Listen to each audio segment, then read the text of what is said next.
dia a todos, ou boa tarde, já não sei que horas são. Eu agradeço o convite para estar aqui presente. Eu vou então falar-vos sobre o sindicalismo, a sua crise e possíveis pistas, possíveis vias para a ultrapassagem da crise do sindicalismo. Bom, todos nós sabemos o que é um sindicato. Um sindicato é uma associação voluntária de recursos de poder. Recursos de poder de caráter organizacional, nomeadamente os seus filiados, a mobilização dos seus filiados, a formação sindical, a informação sindical, etc. Portanto, recursos de poder organizacional, recursos de poder económico, não é? Um sindicato que representa trabalhadores de determinados segmentos do mercado de trabalho, onde os salários sejam elevados, em princípio tem mais recursos do que um sindicato que representa trabalhadores de segmentos do mercado de trabalho de baixos salários, e recursos de poder institucional que são conferidos pela legislação sindical, que são conferidos pela maior ou menor proximidade ao poder político, etc. Portanto, três tipos de recursos de poder, todos eles estão interligados. Durante o período desde o final da Segunda Guerra Mundial até aos anos 70 do século passado, os sindicatos alcançaram, quer devido ao seu poder organizacional, ao seu poder económico e ao seu poder institucional, os sindicatos alcançaram um nível de poder relativamente elevado. Só que, a partir dos anos 70, todos estes recursos de poder começaram a ser erodidos ao mesmo tempo. E, portanto, sobreveio a crise do sindicalismo. A crise pode ser medida através da utilização de vários indicadores. O indicador que geralmente é utilizado para medir a crise do sindicalismo é o decréscimo das taxas de sindicalização, mas há outros indicadores mais qualitativos, uns mais quantitativos, outros, que são também importantes para medir a crise do sindicalismo. Tem ali elencados alguns desses indicadores, para além do decréscimo das taxas de sindicalização, a quebra dos níveis de mobilização, a procura de outras formas organizativas que não os sindicatos, etc. Todos aqueles indicadores, eventualmente outros que podíamos mobilizar, permitem-nos então falar da crise do sindicalismo. Bom, temos aqui, neste mapa e num mapa seguinte, este mapa para fora da Europa, no mapa seguinte para a Europa, temos aqui a evolução das taxas de sindicalização nos principais polos do sistema capitalista mundial. Bom, e quando nós temos séries longas de dados sobre a taxa de sindicalização, nós podemos, de facto, aferir o tal decréscimo das taxas de sindicalização. Bom, por exemplo, aqui na Nova Zelândia, verificou-se entre 1960 e 2011 um decréscimo de 70% da taxa de sindicalização. Na Austrália, 64%. Nos Estados Unidos, também 63,5%. E por aí fora. O mesmo se passa na Europa, onde há países onde as taxas de sindicalização, neste período, entre 1960 e 2011, baixaram fortemente. Nomeadamente, nos países onde nós podemos falar da existência de um sistema de relações laborais de tipo renano, a Alemanha, a Áustria, a Holanda, por aí fora, com decréscimos das taxas de sindicalização na ordem dos 50%, dos 60%, na Suíça também, na Holanda também, Na França, que é outro modelo de relações laborais, também uma diminuição da taxa de sindicalização na ordem dos 60%. Em 2011, as taxas de sindicalização na Europa variavam entre os 5,9% na Turquia e os 79,4% na Islândia. Portanto,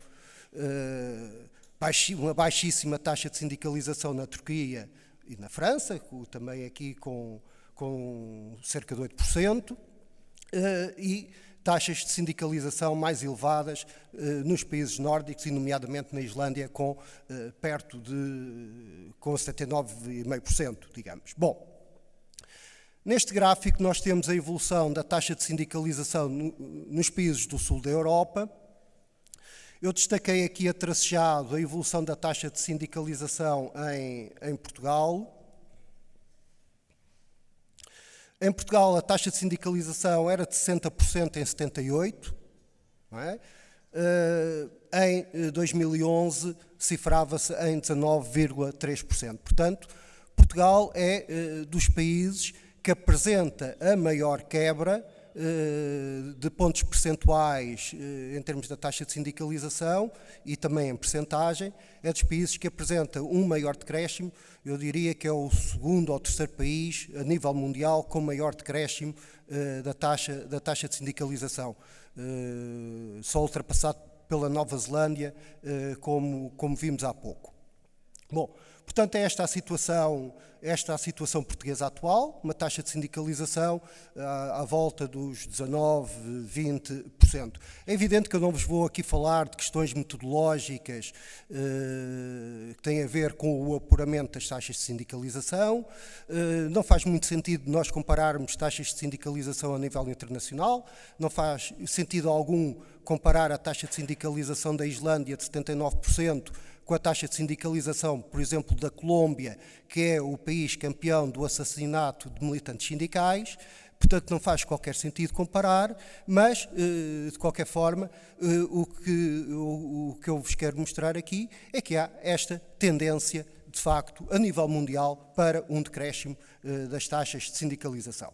Bom, tenho aqui um outro gráfico que também expressa a situação difícil que o movimento sindical vem atravessando.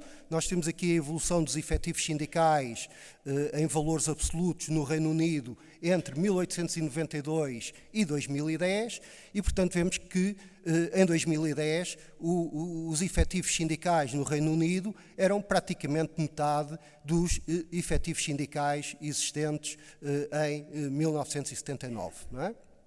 Bom, e portanto abaixo do que, por exemplo, sucedia aqui nos anos 40.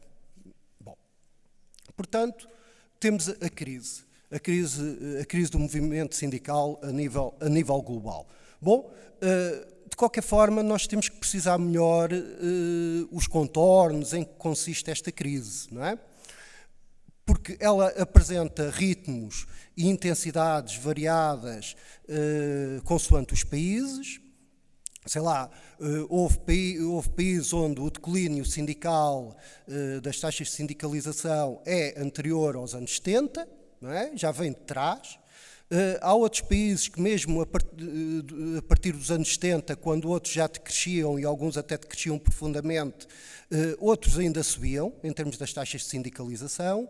Portanto, a partir do século atual é que há uma convergência global em torno do decréscimo da taxa de sindicalização. Todos os movimentos sindicais têm vindo a perder efetivos, a ritmos, a intensidades diferenciadas. Bom, mas estas diferenças não ocorrem só comparando os países, porque se nós não nos ativermos apenas a dados de caráter agregado, se nós tivermos dados de tipo desagregado, nós vemos que ou nós podemos precisar melhor quais são os contornos desta crise. Bom, e nós temos, por exemplo, dados justamente para países nórdicos, nós temos dados para países anglo-saxónicos que nos permitem, então, definir muito mais concretamente qual é, de que crise é que nós estamos a falar. Não é? E nós estamos a falar, fundamentalmente, da crise sindical a nível do setor privado e a nível da indústria. É aí que, de facto, a indústria, que foi o bastião tradicional do sindicalismo, é aí que, de facto, nós falamos mais concretamente de crise sindical. Nós temos aqui um gráfico com os dados das taxas de sindicalização para os Estados Unidos entre 73 e 2014 e para o Reino Unido entre 95 e 2014. Bom, e temos então aqui estas curvas que representam a taxa média de sindicalização, a taxa de sindicalização no setor público e a taxa de sindicalização no setor privado. Bom, e nós vemos que quer no Reino Unido, quer nos Estados Unidos, a taxa de sindicalização no setor público é mais elevada por comparação com a taxa de sindicalização no setor privado. Não é? E, nomeadamente, no Reino Unido, a diferença entre as duas taxas é muito mais acentuada do que acontece no Reino Unido. Bom, no caso dos Estados Unidos, reparem, nós começamos aqui em 73 com taxas de sindicalização idênticas, portanto idênticas entre o setor privado e o setor público. Bom, e depois a taxa de sindicalização do setor público vai decrescendo, não é? Enquanto a taxa de sindicalização no setor privado vai decrescendo, enquanto a taxa de sindicalização no setor público vai aumentando até determinada altura e depois, digamos que, estabiliza. Bom, portanto, esta crise é uma crise fundamentalmente do sindicalismo no setor privado e na indústria. Bom, então quais são as causas da crise? Bom, as causas da crise são múltiplas e elas interpenetram-se entre si. A questão dos ciclos económicos, não é? Em situação de recessão económica, a tendência para um decréscimo das taxas de sindicalização. Em situação de expansão económica, a tendência para um acréscimo das taxas de sindicalização. Bom, esta é uma possível explicação. Depois temos uma outra possível explicação que nos diz que, bom, a crise do sindicalismo, digamos que é uma consequência de um conjunto de alterações nas várias estruturas, na estrutura social, na estrutura económica, na estrutura política, no campo ideológico, etc. E hoje já ouvimos aqui falar de algumas dessas causas, não é? As políticas patronais, que podem ser políticas patronais do tipo coerção, como ouvimos aqui hoje falar, mas que também podem ser políticas patronais do tipo hegemónicas, não é? Digamos que as primeiras utilizam o cacete, não é? As segundas utilizam a cenoura. Mas ambas têm consequências ao nível da sindicalização. Não é? Aqui há uns anos atrás, penso que na costa oeste dos Estados Unidos, foi feito um inquérito a um conjunto de empresas e os resultados foram, digamos, perfeitamente alarmantes. Não é? Mais de 60% das empresas previam a sua deslocalização caso os sindicatos norte-americanos tentassem organizar os trabalhadores. Não é?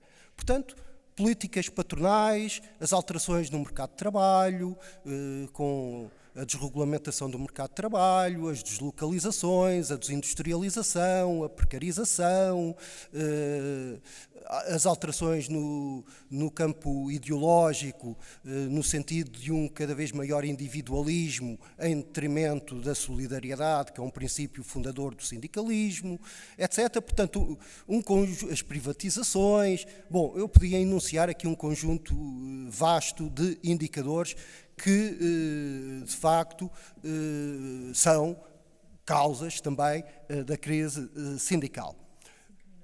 Só? Devo-me exceder um pouco, mas pronto. Mas temos também Isto são fatores externos ao sindicalismo, são fatores que são exógenos ao sindicalismo. Bom, mas também temos, certamente, fatores que são internos ao sindicalismo e que também contribuem para amplificar a crise sindical. Bom, e que fatores internos são esses? Bom, temos, por exemplo, a burocratização das organizações sindicais, em detrimento de uma democracia de base de que hoje já se falou aqui. Temos as políticas sindicais seguidas, que por essa Europa fora foram no sentido de um certo engajamento nas políticas de concertação social, que acabaram por privilegiar determinados grupos de trabalhadores em detrimento de outros grupos de trabalhadores. Temos as estratégias sindicais de recrutamento desadequadas, nomeadamente relativamente aos jovens, relativamente às mulheres. Temos a dificuldade dos sindicatos, tradicionalmente sempre tiveram, de organizar os excluídos, e quando eu falo de excluídos, falo dos desempregados, falo dos precários, falo dos mais precários dos precários, o trabalho informal, aos trabalhadores informais, falo dos trabalhadores migrantes, etc. Bom, um certo conservadorismo dos dirigentes sindicais, etc, etc, etc. Portanto, um conjunto de causas que são internas ao movimento sindical. Bom, então, perante a crise, como alguém disse num outro contexto e a outro propósito há 115 anos atrás, que fazer? Não é? Que fazer? O principal recurso de poder dos sindicatos, vimos há pouco aqueles 3 recursos de poder, o principal recurso de poder dos sindicatos é o poder organizacional.